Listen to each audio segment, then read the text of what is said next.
of you ever been hurt in your life? That's an obvious yes. How often do you get hurt? Once a day? Once a week? Once a month? For calculation's sake, let's just say once a month. And if we take that as an average for the last 10 years for calculation's sake, it would be 120 times in the past 10 years. But let me ask you, how many of those hurts were physical? Renu, are you dumb? Is physical hurt the only way to get hurt? No. What about manipulations, emotional abuse, toxic relationships, trauma, and all sorts of stuff? Yeah, I understand. All these comes under mental abuse. All these things happen because of the words that are spoken by others. And it has been said from the beginning. And as we all know, words are mightier than swords. They can hurt, they can scar. They are art for an artist, tools for a philosopher, and weapons for a politician. And if used correctly, they can be more destructive than the most destructive weapons in the world because it can correct the receiver's mind. And as we all know, we can never control anybody else. People will always talk. So that brings me to this question. Does that mean we will all be forever getting hurt? Is there no escape? And if there is an escape, how can we take that path? The answers to these questions helped me find my path to serenity. If I talk about my hurt average, I have been hurt so many times in my life. The hurt average would be many times 120 multiplied. When I was a kid, I was often criticized for who I was, or what I was, the way I talked, the way I behaved. I would have sessions with my mother where she would tell me how to behave properly, like a good kid, like how good daughters behave. The sessions were really, really long and unpleasant, and I would be hurt for days. When I became a teenager, I was often criticized for being too opinionated. And people around me always thought, I need to be controlled. I need to be taught to behave like a proper lady. Because my family wanted to marry me off. No good Indian families would want a woman who's too opinionated. The sessions with my mother went longer, and I would be sad and hurt for weeks. But I was positive. I was confident. See, I was growing up. I was becoming a big girl, and I was going to college. I thought those 3 years will be the most exciting years of my life. Let's not even go there. I can really say, I can summarize the entire college experience in one sentence, and that would be a village girl who couldn't even speak proper English went to St. Teresa's College for Girls at Buffalo. The rest is left for your imagination. I thought those 3 years scarred me the most. I thought I will never be hurt or humiliated like that ever in my life, but I was in for a surprise. I got married at the age of 20, and I cannot count the hurt, the manipulations, the harassment, the humiliations, and all the pain that followed. I had an army of sister-in-laws and aunties and uncles, and I don't even want to think about those days. Anyways, in a nutshell, I have been hurt so many times in my life, and I was on my glorious path to clinical depression. And to make things worse, my father had a heart failure. and he was gone. But I did not break. That did not destroy me. I did not get into depression. Something changed deep inside me that day. I felt something. I realized 3 things when my father died. Best thing was, life is short. I was doing a live TV show. I was sitting right in front of a camera when I got a call from my uncle, and he said, do you want to see your dad before we take him to the mortuary? I didn't even know that my dad was dying. I started crying on a live camera. I went home, and when I was going home, that is when I realized these things. Life is short. The life I am leading right now is not a happy one. And I am going to change the way I look at my life. And I am going to be a happy person from today. And for that, for you to change something, for you to be a different person, you need to know what is wrong with you, right? So I asked myself these questions. Why am I unhappy? Because people hurt me. Are they hurting me physically? No. Then how are they hurting me? It's the things they say, the nasty words. But can I stop making them say nasty words, nasty things? No, I can't.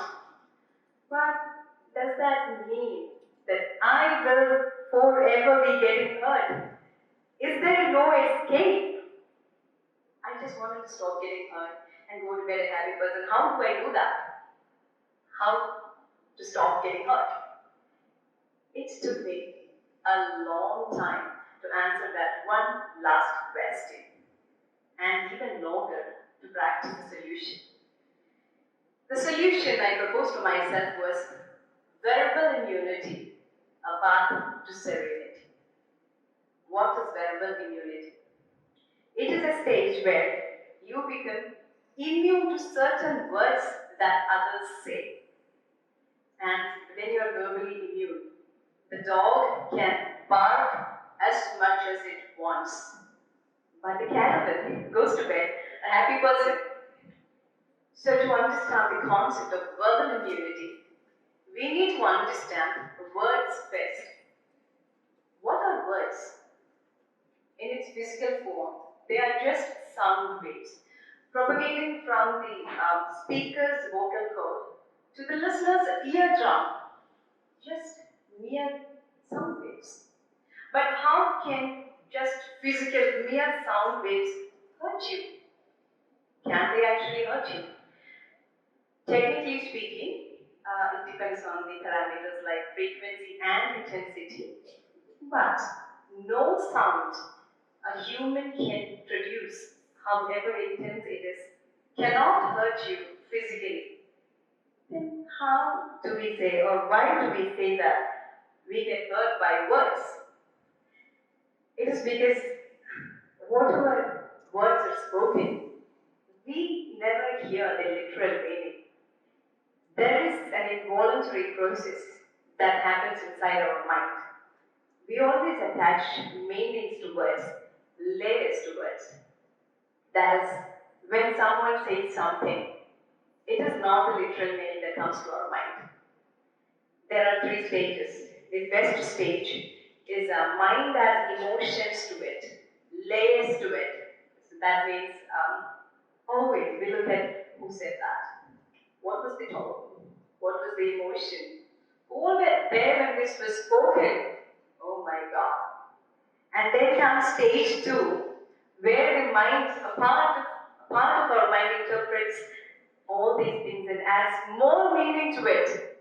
And then comes the stage 3, where we decide, hurtful words are spoken. It's my time to get hurt. So most of the time, it's never the words or the sentences that we listen to, but we get the emotions, we look at the tone, and we get hurt. But then there is this question. Sentence is always at meanings. Words always have meanings.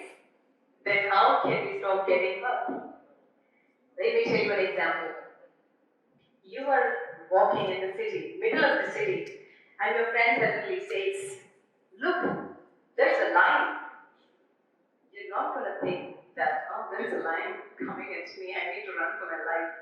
You're not going to think even about a lion inside a cage, no, because you're in the middle of the city. You know, it would be a picture, a cartoonish stuff, a mascot, a lion statue which you haven't seen before, something. You're not going to panic. The same thing, you are at the zoo and your friend says, "Look, there's a lion." Of course, you will be excited. That's why you went to the zoo. You wanted to see the animals. You would ask, "Where?"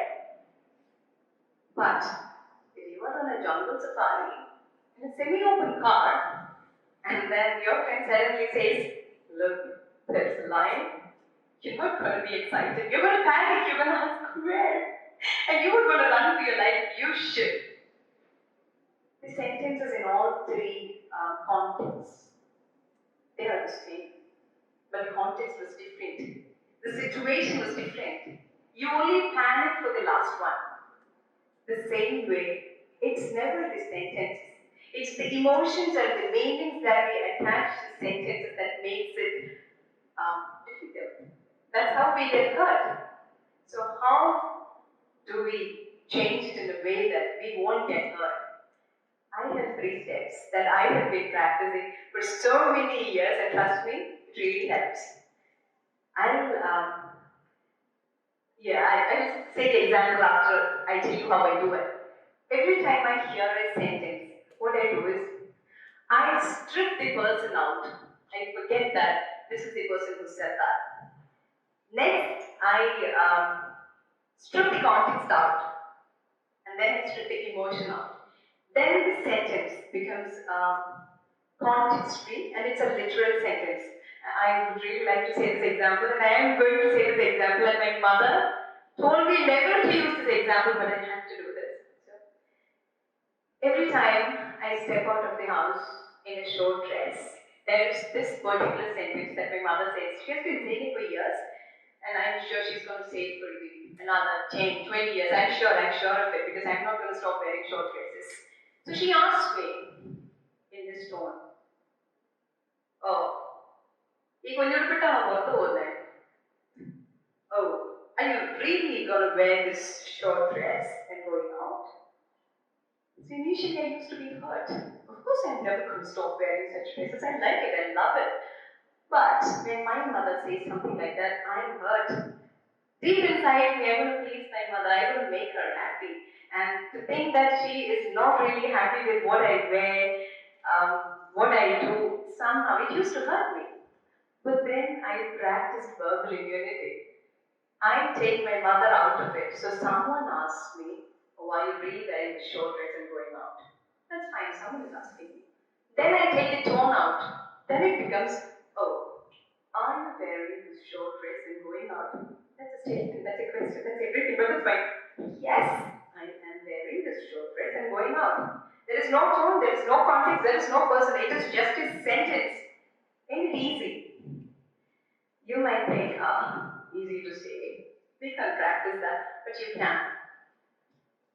Verbal immunity takes time to practice. It is just like learning to ride a bike, ride a car, whatever, because we fall, but we get back up. But in case of verbal immunity, it will take longer, because we have been living according to other people's wishes, and our mind has been interpreting and giving us meanings and hurting us for a long, long time. So it will take a long time for us to practice, but once you are verbally immune, something happens inside. That is like you become immune to a virus after vaccination. The mind immediately takes out the harmful elements from that sentence, and then you become verbally immune. Let me tell you another example. Someone says that you're useless. Okay. You have to ask yourself, am I useless? No, I'm not useless. Why should you care? I mean, of Of course, there is self-love, which everyone should practice. That's an entirely different topic. But if someone says something, we do not become that thing, and your mind won't even hurt because mind takes everything out, everything out. And then imagine if it is a gossip about you. Somebody says something about you, could be a gossip, could be anything. Ask yourself, this is how I do it. Is what they said right? Yes. Do you want to make any difference? No, I'm happy this way. Leave it. Or somebody said something about you. Is it true? No. Why should you care? That's how I do stuff. That's how I always process things. And then take the context, the emotions and everything out of it. It took me years to practice that. And I can't tell you how many years. And I would forget at times, and then I would feel disappointed because I keep forgetting that I have to be verbally immune to stuff. But after a while, now it's like second nature. No one can hurt me. Harassments, bullying, and all sorts of stuff that happens online. I get messages, I get comments, but I never fight back because, as I said, the dog can bark as much as it wants. And to reach that level of verbal immunity, it needs practice, it needs time, and I want everybody to know that it is possible. And I have been practicing it for years, and I have never been happier.